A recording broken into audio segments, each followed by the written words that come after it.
one of our friends, our translators from Turkey, but now we no longer have the dilly-dally. How about we get down to brass tacks? Let's get into the draft. Let's see what the dynamics between blue and red are. Again, quoting Coach Zico yesterday, red side should be the winning side, and oh no, Fireflux is there. Fireflux might get the winning draft.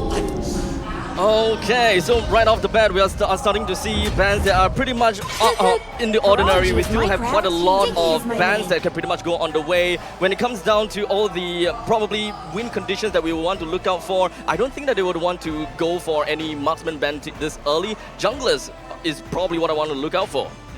I'm expecting at some point maybe Lancelot to be a consideration, but Phoveus, so we know for a fact that Team EVO are setting up for a first pick Wanwan, which is great for FIMP because now they don't have to ban out the Valentina. Coach Bad Gal Seth waving that finger, no, no, no, not in my house. But just the same, they open up the Kaja, and this Diggy Band, what it says is Apex might pick up the Minnow. I can see it coming. Right? I was going to bring that up. Valentina and Minnow are looking like super hot picks right now, and especially with Valentina being able to steal Divine Judgment to add on that extra layer, we still could say, all right, you know what? Let's take a safer route. Let's go with the Farmis instead with the Call Altar to make it all work. So pretty much what they would want to look out for is more towards like a team fight composition, but we're still pretty much on the blind side. They don't really have a very general idea I don't have a general idea as to what they're really going to be looking out for, but just based on the fact that they went out for a ban onto the Diggy, they might pretty much just play all on team fight front to back. I'm expecting that as well. Last 6 seconds here, all of the Flux Impunity, all 3 of them, and Team EVO, 2 of their games are on second pick. So it's a very hot standing between the two. Now, FIMP, as much as we would like to see them start setting up for the Minotaur, revealing it early may not necessarily be the play. There's still some hot picks. For an example, they want to bait out the Farmis from the side of Team EVO, but Team EVO don't fall for it at all. The Glue and Valentina goes over to FIMP with Fredrin, as well as Yuzong being the hot picks here for Team EVO. I'm wondering if it's worth it to pick up the carry here. If not the carry, maybe the Claude. They want to give Sunshine something good, but then again, the Beatrix is also open. No marksmen were banned save for Wanwan. I'm thinking maybe Fireflux might keep it up for the second phase. They might pick up their marksman in the second phase. The second phase would probably make a good idea for me, unless they really do not want Team EVO to snag away or ban out the carry. Because right now, looking at the fact that Team EVO is very much frontline heavy for now with the Fredrin as well as the Yuzong, they probably need an idea as to how they would really want to burst that frontline down. Personally, for me, I think if they want to do exactly that, Beatrix is going to be great, but instead they're going to go with the carry, knowing with how tanky the lineup from Team EVO already currently is. My main issue with this is the fact that Yuzong is going to chase her down. But that's just one. So I think, given that 50-50, Coach Bad Yosef consulted the young Sunshine, consulted their marksman and said, you know what, are you okay with that? Are you okay? Just the Yuzong? As long as you cover up, Coach, as long as you cover up. So that's what we can expect here in the bans. Very likely we'll be expecting a support room from the side of Flux Impunity. That way they will be able to bolster the defenses of carry as much as possible to keep him alive in the fight as much as possible, right? You wouldn't want to have you as a team, right? You wouldn't want Yuzong to just jump in onto the carry when he still have got a Cult Altar on him. I agree with that. I can definitely agree with that. I would expect first, consider getting rid of the Farsa, right? Artillery mages are a little annoying to deal with, but instead they're going to go with the Farmers first, get rid of the insurance policy from the side of Team EVO, but it's not the ult that they want to steal. At the end of the day, Minotaur could go to either side. As is, I think there's no more room for a roamer for Team EVO. They already have the Kaja. So they're still setting up Fireflux Impunity. Right. But there's one thing I have to note here. It looks like Fireflux Impunity are happy to just steal the Black Dragon form in the Kaja. That's it. All right? Looking at how Team EVO has no mid lane hero just yet, how about a quote from their mid laner? We will try our best in the group stage. We believe in our teamwork and hard work. If we get a good draft, we can do well. And so far, they're doing all right. I'd say closer to good than anything. Considering that TODAK is going to be playing today, I was, maybe my mindset is thinking, what if they go a little bit wild? And I said Minotaur is on both sides, and obviously the roamer has already been selected, but have you considered throwing Fredrin in towards that EXP side, throwing Minotaur back into the jungle, and maybe holding on to a mid lane Yuzong? Like a lane bully. Exactly.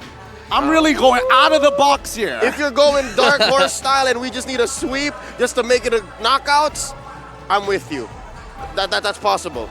you know, as crazy as it is to not let 20 August play first, why not? Right, well that's why I'm thinking they've got to really start throwing something at the wall and see what it sticks here. Melissa going to get banned out by the side of FIMP, coming back over to Team EVO. They've already gotten rid of the Franco. They're probably looking for something else to kind of stop the overall glue from getting in towards that back line, but how exactly is that going to be possible, right? A lot of their abilities are very much single target. It doesn't seem like they have a lot of options when it comes down to looking at Apex 47's current hero pool.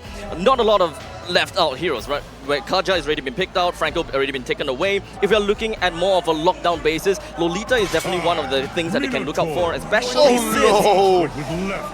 since that is not a marksman picked out yet. They still have some flexibility to play on to the last pick. Abstract, you mentioned the Lolita. That might be the consolation prize for Fireflux now, given that coach Flashonian, their analyst Bumblebee, who was a former player for the Team Laos team in SEA Games, they said, you know what? We see you coming, Apex. We know what you're up to. Take that Mino out of here. What does that leave FIMP to work with? This early Diggy ban as well has been hinted many times that Minotaur was probably going to be a priority, but not picking up within the very first phase itself, trying to set it up for this very first pick in the second phase. That leaves FIMP with a couple of options. It's hard to call Lolita right now, but an Atlas, a debut pick, finally! Atlas has been sitting right in the middle of the stage all this time, and now he makes it into the Land of Dawn, finally. Oh, well, this is a good secondary pick. I mean, we called Lolita consolation prize, but this is pretty good. Okay, so for now, Team EVO is working out onto the Fasa, so they're not necessarily too concerned about the fact that the Valentina can take that Fasa's feathered airstrike away. Now, the thing is, they were, when it comes down to Flux Impunity, they already have got the Atlas when they want to look for pickoff. If they want to go for double pickoff from the Kaja plus their own Atlas, it will be tough. Ooh. I like this. This is another answer to the Atlas because they understood they're going in deep. So why not we oblige? You want to come pull us over? Get through the Zaman Force first. Really interesting. They really want to make sure that at least for Vista dominate this lane, right? Because if we're talking about overall, we mentioned it yesterday, coverage of damage, right? So much magic damage, and as well, it pairs well with the Kaja at the same time. Do know that it does seem as though Team EVO is just waiting for the point in time where Flux Impunity picks out the Atlas, since we can expect Apex to actually play the Mincetar.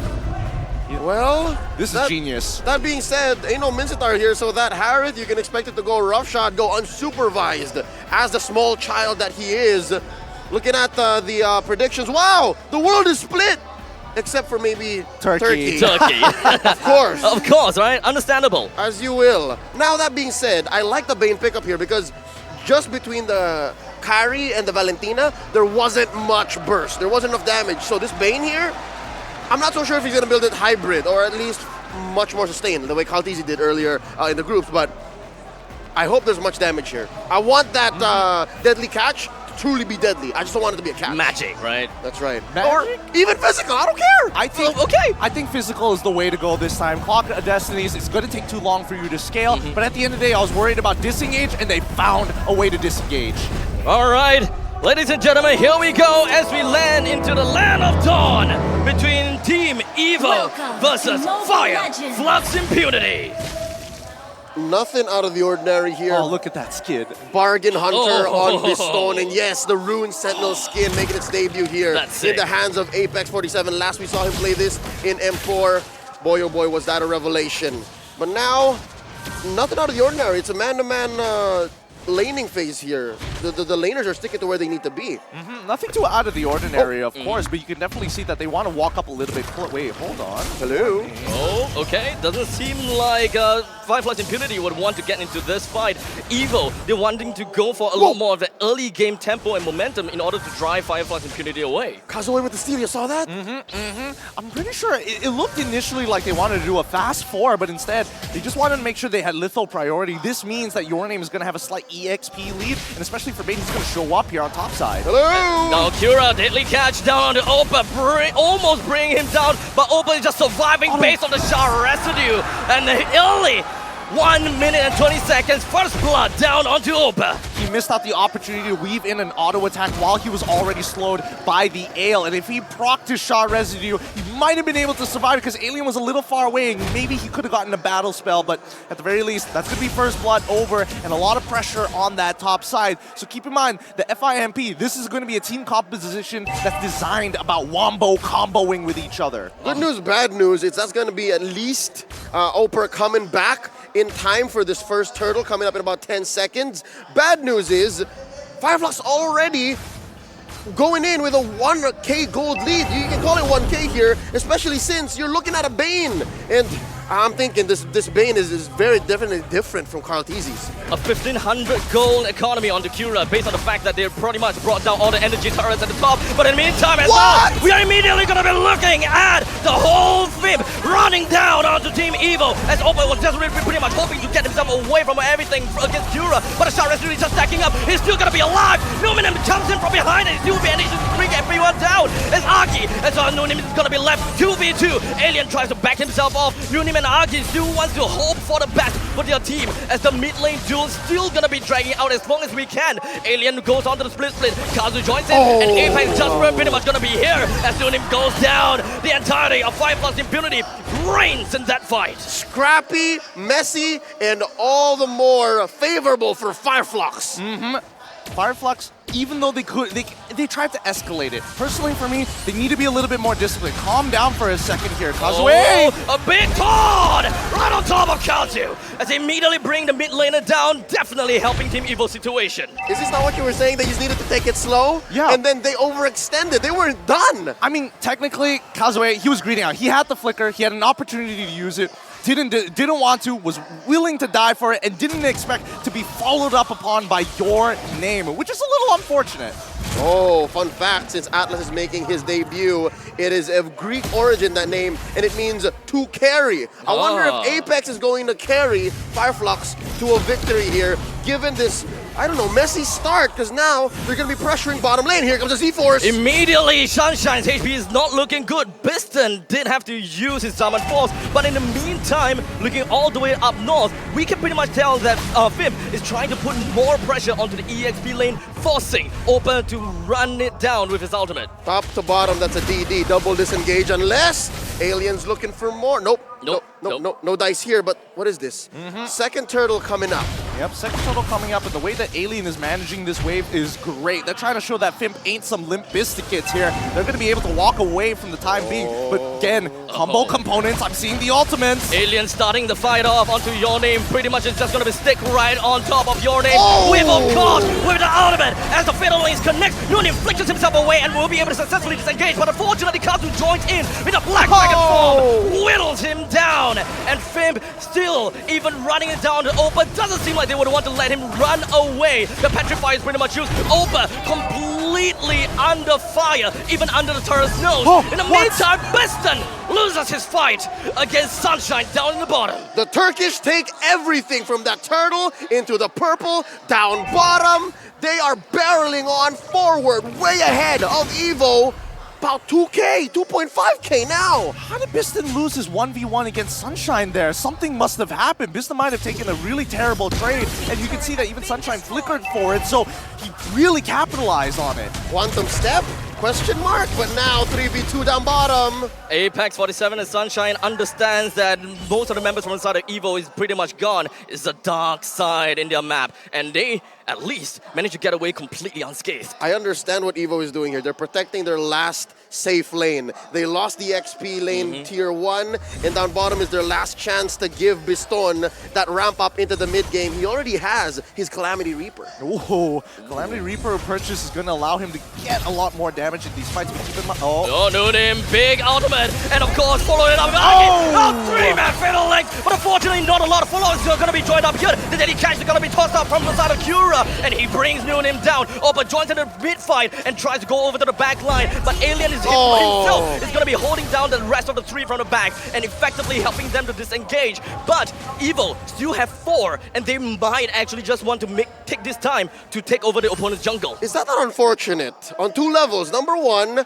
the damage from Fireflux Impunity came a little too late, and number 2, Alien Alien couldn't bite down on anybody. I saw him trying to get that split on like 2 or 3 different people, and they're like, nobody just wouldn't bite. Oh, wait! Oh, Feather has struck down! But unfortunately, most of the members coming from the side of Team EVO is not going to go down just yet. Fimp as well as EVO, they would want to be committal, but it just sometimes doesn't work. It doesn't work. It's all about the combo components, right? The execution is going to be extremely key here. You got to take a step back, breathe a little bit. For FIMP, it's all about making sure that once you find that initial catch, that you can follow it up with specifically Cura, and then things will start falling into place. But on the opposite side, EVO side, especially for Opera, it's about disrupting, trying to stagger them as much as they can. Now, it's a little difficult, and yes, they do have a couple of Purifies, and hopefully that's going to be able to turn the tides, but at the end of the day, it's about timing and execution, not just for FIMP, but also for EVO.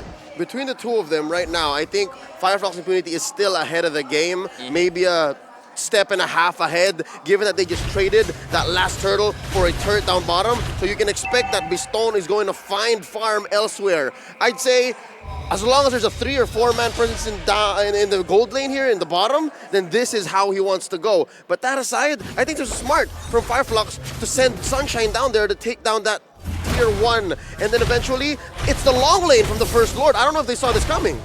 And eventually, Fimp didn't even care about the bottom lane, and just nice the timing for Atlas to go down to go for the defense. Kaja is nowhere to be seen as well as Harif. So at least it's in Fimp's idea, they can't see anyone from the side of EVO except for the Fredrin and the Farsa that was last seen in middle. And this is the first time in a while, in the groups at least of MSC, that we've seen a dive against a dive comp.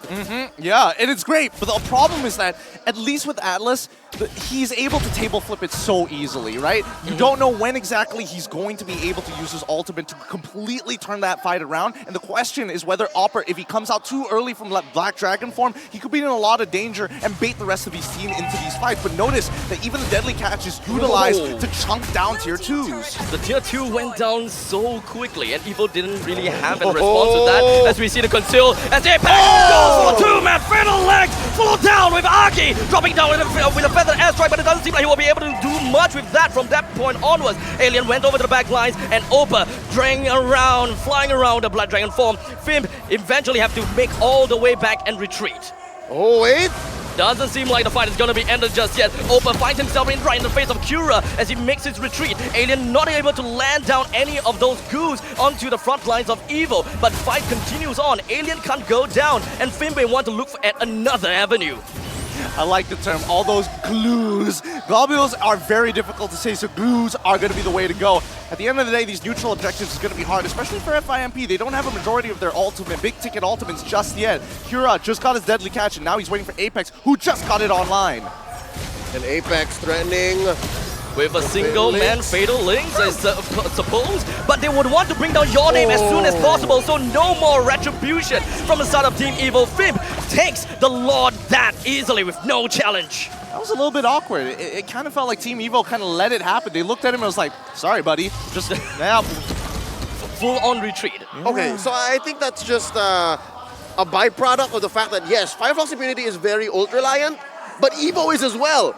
Here's how the 50-50, both teams playing the dive comp, you'll see that the team that has the better micro, or rather the better macro, will do much better. And then right now you're seeing that that's Flux Impunity as they're barreling on ahead, 5.5k ahead, 10 minutes in. Oh my god, Alien. Look at him, he's just taking the damage. Wait. Oh, that is very premature when it comes down to the feathered airstrike. Cura is forced to use the Deadly Catch as well, but none of the ultimates amounted to anything.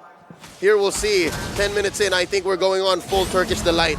This is their version of the Ube, and they've been together for what, the past 2 to 3 minutes? We haven't seen much split map play. They're going for what they want. Scouted, but unfortunately only down onto your name. They toss everything out onto this Fredrin and trying to do whatever they can, such as still respecting this distance as much as possible. But he did manage to bring Opus down to an all-time low, in fact, half HP. From this point on, Fimp is pretty much going to be chowing down like a hungry toddler as they are knocking the doors on the front base of EVO. The Lord just going to be marching in with half HP left. Fimp is not exactly going to be diving in to extend the health of the Lord as much as possible, but what they can do is to whittle down the bottom lane health and the top lane second tier. That just means that all the outer tier turrets are gone, and now with a clean 7.7k lead for the side of FIM, they're going to hit their next item, Power Spike, to try and start threatening inhibitors. Now, EVO, on the other hand, right, keep your eyes on the two main players that are going to change the tide of the fight. And you're expecting Neomnim to try to make something happen, especially with the Divine Judgment, but when we look at the items as well, they're significantly behind, so the only people they can reasonably rely on is going to be Agi and as well as Opper. Opper to open up the map, try to bait up a couple of spells, but Agi must come from a flank angle and not a traditional front-to-front because the deadly catch is pointed in his direction. And as soon as we started the game with a Bane in the jungle in the hands of Cura, we did say this is going to be a very different Bane from the kind Carl TZ showed, and already it is. Yes, he's building more towards hybrid, and yes, it's physical hybrid. There's the War Axe, maybe on his way to a Hunter Strike. He did commit first to the Athena's Shield, so they're showing respect to the Pharsa, showing respect to the Harith. I'm loving, I like that this is the way that Fireflux has gone in with their Bane jungle. Now 8.4k ahead, 8.6, oh! Yep. They're outgunning EVO. That's my favorite part. Whenever I see a team not decide, you know what, I'm going to greed out with my items, I'm going to go all damage, I'm going to make sure that they never have an opportunity, but actually going defensive when you're ahead is the better play. You want to minimize how much gold you give over to EVO, even if it goes wrong. The small little margin of error now became a larger margin of error, so they don't really have to care too much about making small little tiny minute mistakes, especially since the Lord and the objectives is ultimately gonna be big, and they gotta have to really watch out for Noomnim's ultimate. This is a good angle coming in from EVO. This is what they need to do. And look at the spacing, look at Opera as well, but Apex spots him out. Once again, they are always after the heads of Apex, locking him down with no chance at all to fight for this game. Opera still relentlessly goes in with the Black Dragon form as he's already committed to it. Now that fact that they don't have your name, they know they gotta have to back off and give this Lord over to FIM. Clean, luminous Lord take here. This is a Lord that crashes on in, and they're not done! Apparently, as now FIM is just gonna be right on onto the purple buff. The entirety of EVO respects the distance with FIM and wants to hold it on within the bases of their walls. Yep, that's two deadly catches we see in a very short period of time. Cura, he's got more than enough CDR to be spamming this ability. And again, it's just tough. It's really, really tough for EVO to actually come back behind because somebody needs to be brave. And in this case, it's got to be Biston. He needs to walk up and show like, yes, I do want to fight. I am willing to sacrifice because at the end of this day, his damage is single target. Yes. Agi needs an opening. Biston needs to be a big boy. He needs to be a big He boy needs to right stand now. up, put on a big boy pants, and stand right in front of Fib, who is so far ahead that they're allowing Kazue to stand as a frontliner. Can you believe it? I saw that Lord take. The Valentino was standing right in front of everybody. A two-way roll split down onto the lane from the side of EVO. They're trying to defend this two-take, or rather three-way take, with the top lane inhibitor turret already taken down. Fim relentlessly goes down onto EVO with all of the inhibitor turrets destroyed. Fim have got all their avenues and all of their arsenals ahead to bring EVO down whenever the possibility rises. Oh, the Turkish are in your house, EVO. What are you going to do about it? Oh, they're taking their time, though. This is good, I think. Again, as you mentioned, playing defensively, or at least taking it slow, is the right thing to do when you're this far ahead. And especially with the timings as well. We're like 14 minutes into this game. Like, they're not going to do something crazy here, are they? No. It might be a cast the curse moment. Okay, they're going to back away slowly. No, not yet. That was a wee bit off timing. Oh, wait!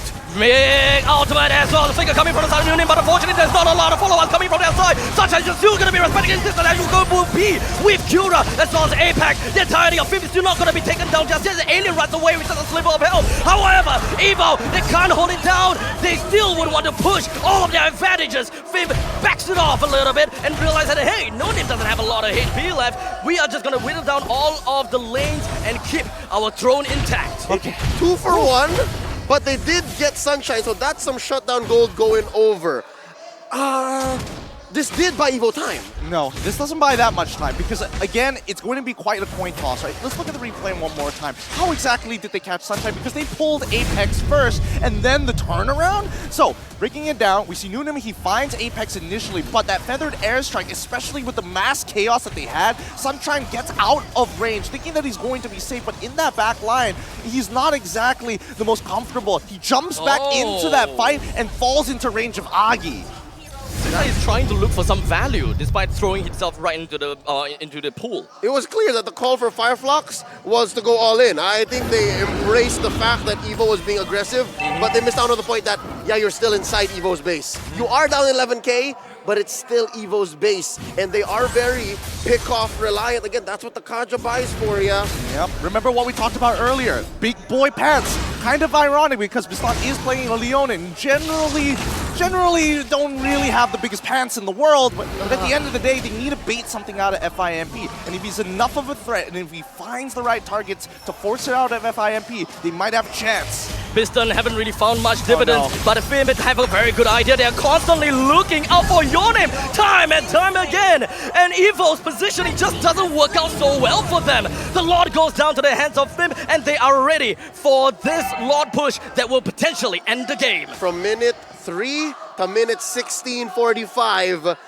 how ironic and how poetic is it that Fimp still stays ahead, maybe now 2 steps ahead. This is difficult. You saw how Oper tried to save the day, but no, they know exactly what's going on. Fireflux finds your name, and now it's a 4-man defense. Oh, no name, it went straight on over to the back line, but we will be able to bring Kazu down. The Lord is holding it on, but the rest of the members from Fimp finishes off the throne, don't even care about the players.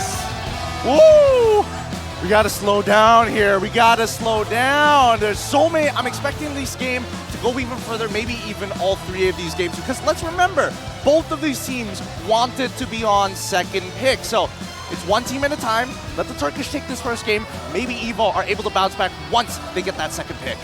Looking at how Fireflux Impunity have walked back to their player rooms, it looks like it's just business as usual, stone cold. Literally stone cold. I'm hoping to see a bit of emotion of like, yes, that's a nice one, but they understand that they're not out of the deep end just yet. Yep, they're still gonna have to go for another game, and let's just hope that they will be able to keep their momentum straight and just continue with what they have learned and of course played so far. All right, this is the first Kazuya jungle lineup for the Turkish squad to win at MSC. Yes. So this is, there is no precedent to this. This is good for Fireflux Impunity to build up their confidence going into knockouts. If they do make it to knockouts, they are 1 game away from confirming that slot. They could stay in Cambodia for much longer. As for EVO though, you gotta admit, this is not a good place to be in. This is tough. It doesn't seem like the entire fight so far for their composition is that no one is really there for Frederick, constantly being caught out. But I believe that is also the reason why they would want to leave him alone, is to really respect the Atlas pick. They wouldn't want to go all in and lose the Purifier in the process. And that's why we were hoping to see the big boy pants come out from the Harith, right? He's the only person who's going to be able to scale and as well as be a positive threat to make the roamer think, you know what, this is a high value target. And I would imagine that Apex, and especially with the way that they've been playing this game, to focus down on neutral objectives to close it out, because again, combo-reliant ultimates are always going to have the issue of how do we close out the game. Let's award our MVP, and of course, with the debut pick of Atlas, it's Apex 47. Huge. He was playing huge this time. The execution was looking very, very clean. If we needed a textbook answer of how exactly are we going to make this game work, how does the combo components work, what does it look like, this would be the game. It's all about pickoff. If they can't get the Franco, they can't get the Kaja, the one thing that really works out here is going to be the Atlas. And of course, consolation, if you get more than one, that would be great. It's hook, line, and sinker. He is the hook and the line. And the sinker? The Bane is the sinker. Right, okay. Right? There were team fights that allowed for 2 or 3 deadly catches to happen. Yes. And a lot of them came off of the back of minimum 1-man fatal links. And it's worth it at some point, right? So that comes off of the back of Apex 47's wisdom, his experience with the Atlas. You know that 6 months back, he played this same hero in Jakarta to bring glory and pride to Turkish MLBB. And here, he's showing it in Phnom Penh.